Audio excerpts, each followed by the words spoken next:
Hello, everyone. I'm Mark Lind. I'm the head of digital business at NetSync.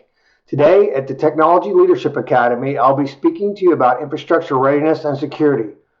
Obviously, with COVID-19, it's caused some real chaos with just sheer size and scale. It's affected many organizations globally, but it's really had a large impact on our K-12 environments. So obviously that begs the question, what infrastructure gaps are due to the pandemic? Well, first, their IT teams are doing more with less and at a faster pace. We're seeing this across the board, across all of education and everywhere else as well, where, the IT shops that were already struggling with the number of resources they needed to, provide a strong learning environment, now all of a sudden are being asked to do a lot more, especially remote, the remote aspects of this. Also, because of this, they are obviously operating a larger hybrid environment.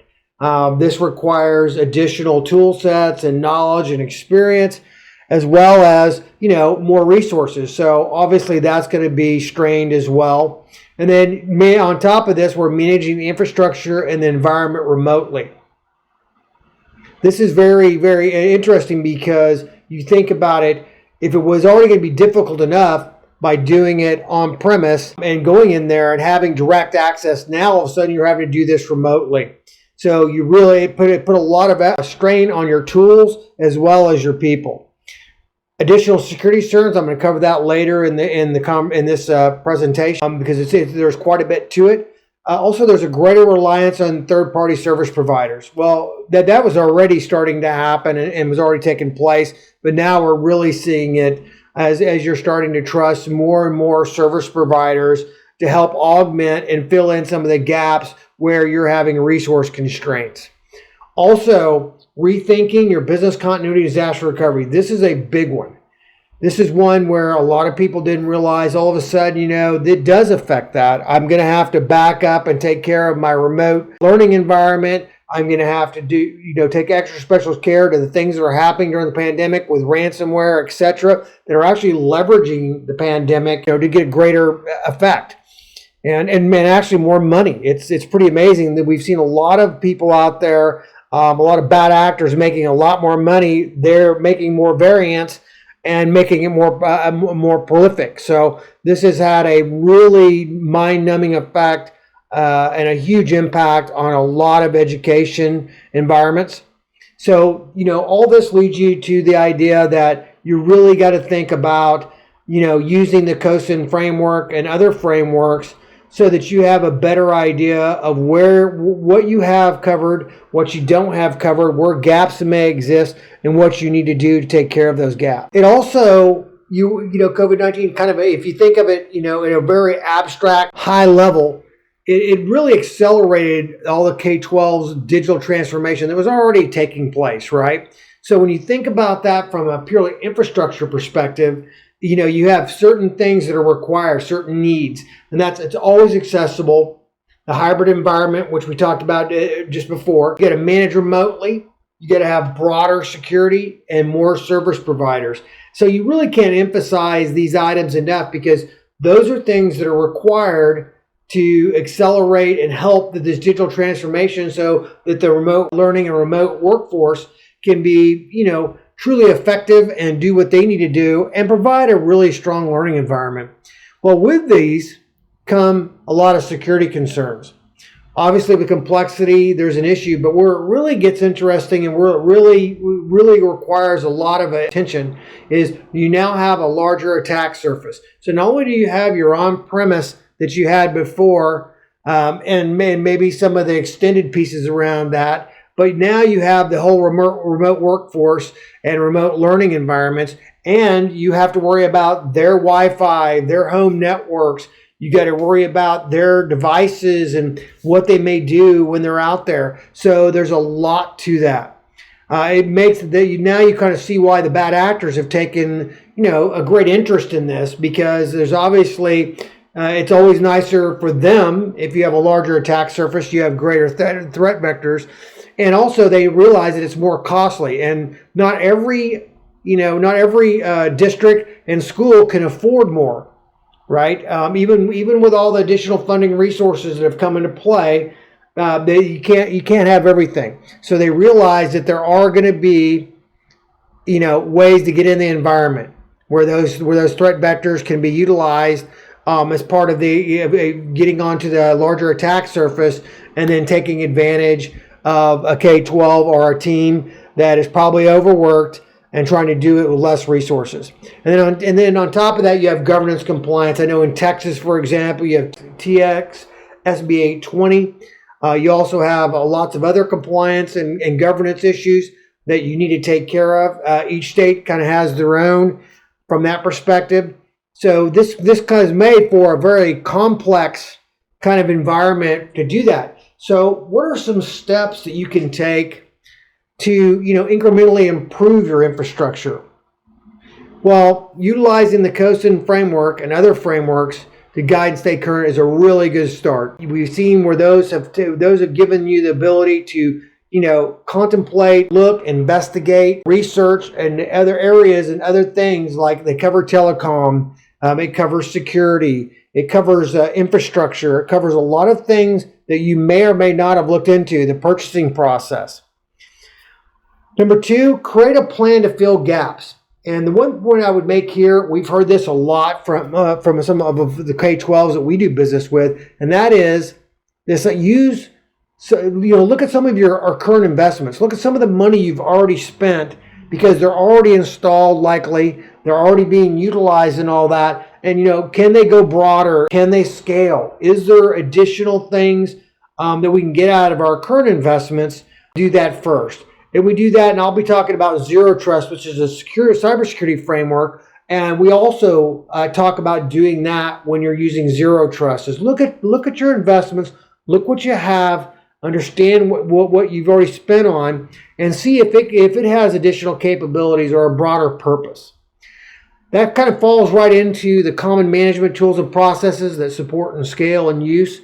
We've seen that that the tools you had before may not be the tools that you need to support the remote work environment or the remote learning environment, or both. But a lot of the manufacturers have started to increase and broaden those capabilities. So even if you may have taken a look at it 6 months ago, it doesn't hurt to look at it again and see if they've added some additional capability. It may even be under your same license you already have. So I would really suggest that you take a look at that. We've had some really positive surprises for some of our customers. Develop and employ a device management plan that can include bring your own device. So if you're looking at your district and your school, and they're struggling with how much funding they're getting, what they can afford to get, and there's also a timing issue in there. If you need to support bring your own device for the students and their parents, etc. Well, this is a way you can look at, hey, what's a good device management plan that I can best utilize to support the environment that I do have, and then maybe look at how it goes into the future and how I can support as well. And then the thing I think where there's a lot of potential opportunity is leverage your partners and manufacturers. So there's a lot of partners and manufacturers that focus on K-12 environments. They have a lot of experience and a lot of knowledge, and most of them, a lot of the pre-sales engineering, a lot of the other stuff is done for free. They also will help you evaluate and look at all the different products out there and make the right decision for you, for your environment, to have the best learning experience for your students. Last but not least, I would also think is look. And when you look at COSIN, and especially in COSIN 3, it talks about managing technology and support resources. Well, guess what? When you look at that, if you look at it objectively and kind of abstract, you can see that one of the things you can get out of this is how to ensure proper and scalable outcomes, right? Because it looks into all the different things that you need to think about when you're going through that. And it's easy to miss some of those. And so, by leveraging the COSIN framework, especially the managing technology and support resources for this particular conversation, it'll really, really help on where you're trying to go and what you're trying to do. So how do I know? How do I wrap my head around this? So here's 5 questions you can ask yourself. Is your leadership concerned about your remote learning and work environments? If they are, you know what? You probably ought to look into it. It's probably an important piece. What are our infrastructure gaps, and what is their impact on our organization?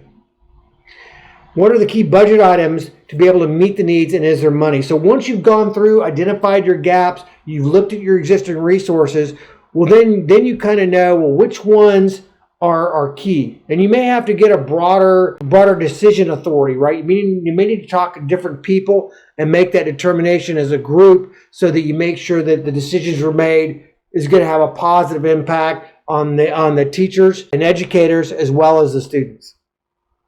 And then you have to ask yourself, does your infrastructure meet compliance requirements? A lot of these compliance requirements have been updated now because of the pandemic, and include new compliance elements to make sure that's happening, especially around ransomware and some of the other things where we've seen a lot of K-12s take a big hit, and higher education as well. It's been really nasty to education, and so compliance was really needed to make sure that these overworked IT teams and staff are taking a look at some of the things they really need to look at, and also help them kind of prioritize how they look at that. And then one really important piece, you got to look beyond today, and be ready for the next pandemic. And that's kind of that disaster recovery, business continuity, as well as, kind of future proofing what you see in the future. This is probably not the last pandemic we're going to see.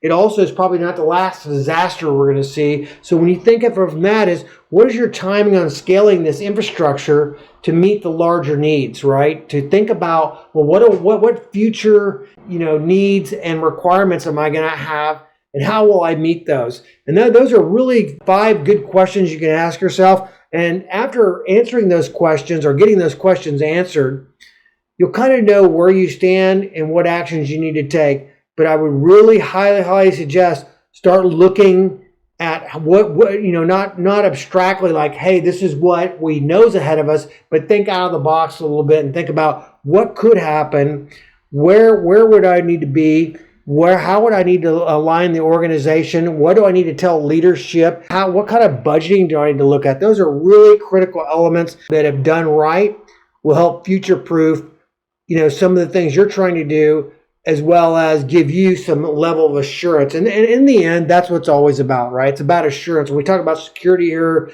in a moment, that's really what it's about too. It's providing assurance, because people are making decisions that impact their job, their livelihood, an organization's livelihood. Just so much has become so much more complicated, especially around decisions. So let's get into the security element of this. So today's K-12 security is not secure. The average cost per security breach is really high. It's higher than most people think. And what they're looking at is not just the actual breach, like, hey, if it was, I was breached and here's what the cost would be, but what the extended cost is, what the impact is on the organization, what the potential future impact could be on the organization. And there's a lot to it. And unfortunately, I wish myself or anybody else could tell you that people have a good handle on this, but a lot of times they don't. They just look at the hard early cost and they assume that's what the average cost is, but that is not the case. And 90% of the attacks in K-12 start with phishing. And there's been, obviously, you can see here, there's been 1,062 cyber incidents. And, if you look at the data from the K-12 Cybersecurity Resource Center, if you haven't looked at that, you ought to. It's really, the data there is fascinating. It gives a lot of insight and a really good view about what's going on out there. So we talked earlier about, how to account and some of the things you have to look at from an infrastructure perspective. With attack surfaces growing and threat vectors multiplying. But it also has a tremendously large impact on how you look at your organization and and what your leadership and yourself and the organization should be thinking about, in the form of, are we a high value target? Are we a ransomware and an extortion target? Is there other areas where we may see some form of malware or some kind of social engineering impact us?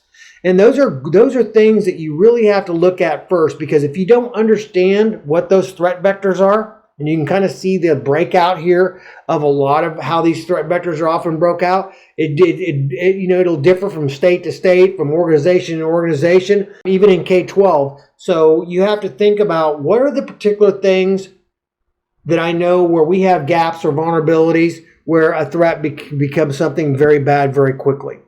And also just realize that the bad actors are making a lot of money. And the more money they make, the faster they get into it. One of the most interesting things I heard, I was talking with one of the FBI special agents, and he was telling me that for $25,000, you can go out and sign up for ransomware as a service and become a ransomware bad actor for 25 grand and immediately start doing it. And these people are making millions. Now, obviously, you're not going to do that inside the United States, but if you're outside, there are the things you can do. So it's just really easy for them to do it. We're going to see more and more of this. We're going to start to see them start to use artificial intelligence and other things to make their yield and their impact heavier. And we're already starting to see some of that.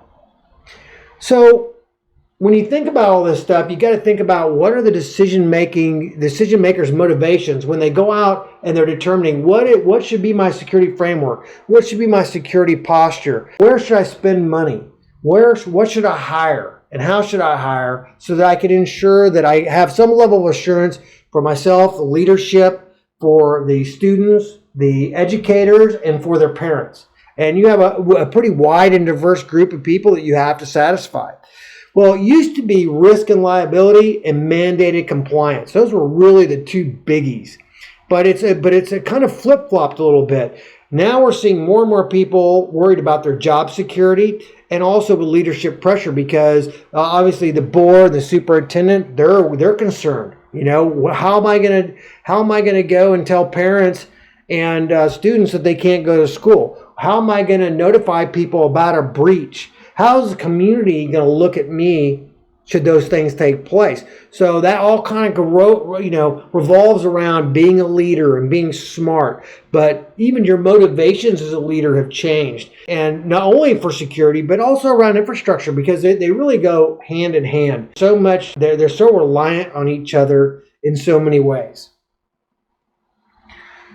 So when you think about the mindset, here's what we're hearing. We obviously have a lot of K-12 customers. We have a lot of education customers, a lot of public sector customers. And what we've been hearing from people is their primary concerns are ransomware, compliance, breaches and malware, DDoS attacks, and elevated access. It's like lions, tigers, and bears, oh my. I mean, there's just so much there. And then, depending on which organization you are, what your security posture is, and kind of where you are from a security evolution standpoint, you have to kind of look at it from a budget priority scenario saying, well, do I spend that money on compliance or do I think about network access? Or maybe I'm got some kind of multi-factor authentication I want to do and two-factor authentication before people get access to the network. Maybe I want to go even more. Maybe I want to use some level of biometrics or kind of workforce cycling through that as part of identity access management, which out in the industry they're calling IAM, which many of you probably know. Or is my focus around ransomware because I've heard from leadership, I've read all the horror stories, I've seen what's happened to all these other K-12s and districts and schools, and I don't want that to happen to us. I'm worried about my job. I'm worried about the learning environment. I'm worried about my students, those kind of things. So there's a lot to this, but these are the kind of ways we're hearing about it. And I want to reemphasize what I talked about earlier.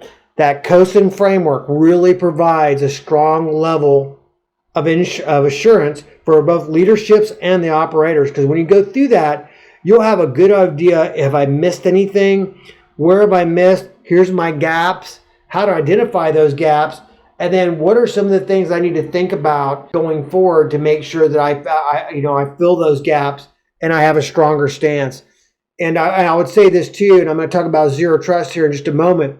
It fits in there as well. They're not mutually exclusive. You could have the COSIN framework and zero trust, or NIST, which is in between. to do that. And where that does, it'll help you. Like, so if you're, if you're in Texas, it's SBA 20 or SIPA or FERPA or any of those. So it helps you with a lot of different things in a lot of different ways. So what we're talking about here really is a more modern approach to data security, because in the end, that's what it's about. If ransomware, they're encrypting your data, right? If it's breach, they've accessed your data and they may be extorting you. If it's malware, they've done something with the data, and there's just so many different ways they can do that. Even social engineering, they're trying to get to data. So when you think about that and you think about what's been done, for years and years and years, we've been spending tons of money, and I mean both commercial enterprise as well as public sector, private sector, etc. They've been spending all this money on prevent and detect, but not as much on respond. So one thing I would emphasize here, right? And by the way, these items underneath each of these three headings could be all over the place, because there's so much there, and it takes a lot of effort. It takes a really skilled professional, our team of professionals, to make sure that they cover all the bases here.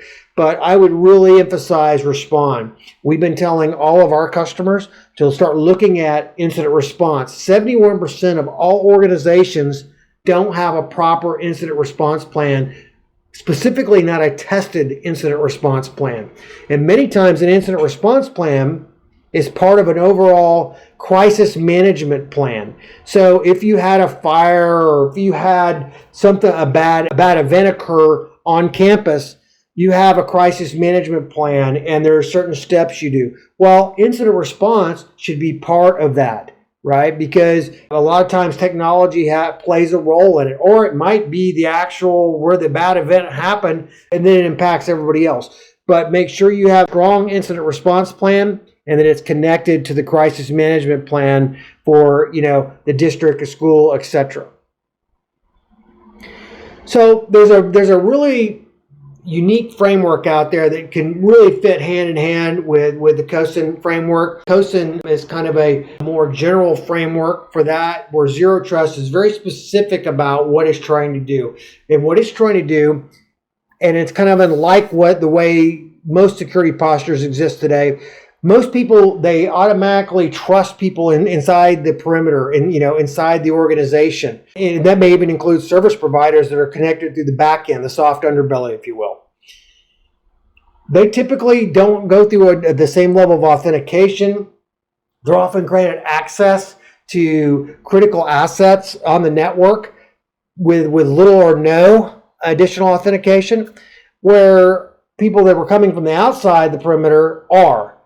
They're tested, they're required to authenticate, etc. But even they are not, required to authenticate every time they escalate in a privileged access. So if I wanted to go from, a learning system over to, financial information or personal identifiable information or medical information that we have on campus, well, a lot of times I don't get additional challenge to that. So that's where Zero Trust comes in. They require both internal and external. You have to go through additional authentications. Now, this can be done through SSO, so it doesn't have to really impact the student, the educator, the administration, and all that. It's just additional things, just additional areas that you need to take a look at and put, a little bit more challenge into it. Why would you do this? So why would I be thinking about Zero Trust, right? Why would I want to go to the additional expense, the additional effort, etc.? And the reason why is because assurance. It's the top need in K-12. It's been the top need for a while, but boy, with this pandemic and with all the things going on around ransomware, etc., and all the horror stories out there, we're seeing administrators, they need assurance. We're seeing, boards, they want assurance. We're seeing, students and parents and everybody wants more assurance. And so what Zero Trust gives you, it gives you the benefits under there, and I'm not going to read them off. You can kind of look at them yourself. Also, what it protects against. So by giving you these benefits and protecting against that, you get this level of assurance. And I really wanted to focus on that, and I probably harped on it a little bit more than maybe some would think you should, but One thing I will tell you, if you go to sleep easier, some of the customers we have that have a higher level of assurance, and we know they have a higher level of assurance, they sleep better. They're able to communicate with leadership better. They're able to go out and actually profess and evangelize the additional efforts they've taken and what that means for the learning environment, what that means for the district, what that means for that school. And those are critical. Zero Trust has a couple of base concepts. Trusted identity, that's the identity management, that along with authenticated endpoint, meaning that it not only does it authenticate the user, right, and where the user sits. So if they logged in, say they logged in Detroit, and then an hour later they logged in Shanghai, China, there's now systems that will know that there's a problem there from an endpoint perspective, right? Because either the person or the endpoint logged in the right place, and they can look at the endpoint from a geo perspective, and they can look at it also a geo perspective when a user. And that's one of the key elements of Zero Trust is it does both the device, right, the endpoint, as well as the user themselves, and it looks at those jointly to make those kind of decisions. And it looks at those based on a policy, and you can see that it has a policy there. So where a lot of your assurance comes is because these policies look at a lot of different things that could happen that would go bad and make sure that there's assurance around that. And then the last but not least, and I don't want to get too technical at all, but least privilege. So many people out there in these organizations have moved around to different roles. And as they move to different roles, they have different levels of access and needs of access to different items on the network. And what happens a lot of times versus changing their role and saying, okay, well, now I'm going to take away the items you don't need here and give you access to the new ones here, they just give the new ones and leave that. So over time, they get a tremendous amount of escalated access, and that way, if a bad actor gets hold of that account, and that's one of the ones they get in a breach or in a ransomware attack or whatever it may be, now all of a sudden they've got privilege east to west across your entire network and all your assets. Or if you have a disgruntled employer, that also can become a very volatile situation very, very quick. So having end-to-end encryption and visibility, and I'm not going to get much more technical than that, is very, very critical. What's wonderful is almost all the security providers out there support Zero Trust. It's very, very, very common. It's a big deal. A lot of companies, both public and private sector, are going to it. So it's not that difficult to do that. In fact, many of the products you may already have probably already have Zero Trust capabilities in there. You just got to know when to turn on, what you need to do, probably a little bit of training to go along with that, etc. So I talked about there's the main Zero Trust framework. Well, there's two pillars to that. There's identity management and there's segmentation, microsegmentation. So identity management, which I'm going to talk about now, and then I'll get to segmentation here in a moment, and then we'll be wrapping up. So identity management is centralized identity and access. That's centralizing the identity I just talked about, looking at GOIs, et cetera, et cetera. It protects and defends. It includes the right access, compliance, and then life cycle, making sure people have the right access when they come on and when they move roles. The IAM model is very simple. It gives you access to everything, including the cloud, the full hybrid environment, any legacy apps you may have, your Active Directory, your Universal Directory, etc. Also, segmentation. So you look at identity. Now that I know who the device is and who the person is, I know where they are. I now have tried to authenticate them. I've made some determinations of the right person on the right device in the right place with the right access. But should bad things still happen, and accidents still happen, issues still happen, and maybe it's not an accident, maybe it's through a threat vector. What ends up happening is if you segment, meaning that by application or by geo, it's usually for a K-12, it's by application, they can't move east to west. So I'm only giving people to the learning system access that need access to that, not everybody in the organization. The people in accounting, I'm only giving them this or that. The people in administration, I'm only giving them access to that and not everybody else. This reduces that east-west movement where a single account takeover can cost, give access to the entire environment, or, one disgruntled employee all of a sudden can do irreparable damage. So here's the thing Zero Trust does, and I'm not going to read through that, but just point out that, Zero Trust is highly effective when you look at the COSIN framework, 10A through C. It really, really covers those well. And when you look through that and you do the compare and contrast, you can kind of see that. I will point out a lot of times too is you get advanced protection, especially for 0 day. So that's new threats, new variants of ransomware come out. A lot of times you already have additional protection that otherwise you would not have. Example, Zero Trust approach for K-12. Determine the current security posture using a needs assessment. Look at the gaps. Once again, look at the budgets and the pipelines for your Zero Trust journey. Look at existing investments.